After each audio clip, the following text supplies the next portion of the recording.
Zalga chiqishga vaqt bo'lmaganlar uchun uy sharoitida top 3 ta mashqlarni ko'rsatib beraman. Shu mashqlarni uy sharoitida bajarib, yaxshi qomatga kirsalaringiz bo'ladi. Birinchi mashqimiz отжимание uy sharoitida 10 qaytaruvdan 10 podxod bir kunda bajaramiz.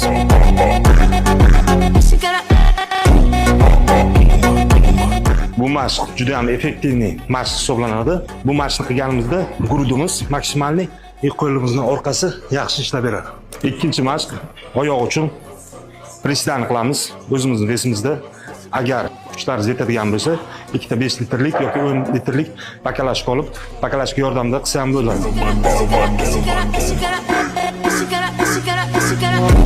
Uchinchi mashqimiz bu yelka uchun bo'ladi. Bir vaqtda ishlanadi. Hamma ko'rsatadigan mashqlarimni yonga ko'taramiz. Atkazgacha oldiga ko'taramiz. Bu ham atkazgacha. Tepaga ko'taramiz. Bu ham atkazgacha. Orqaga ko'taramiz. Bu ham atkazgacha. Bu ko'rsatgan mashqlarim hammasi bir martada takrorlanadi.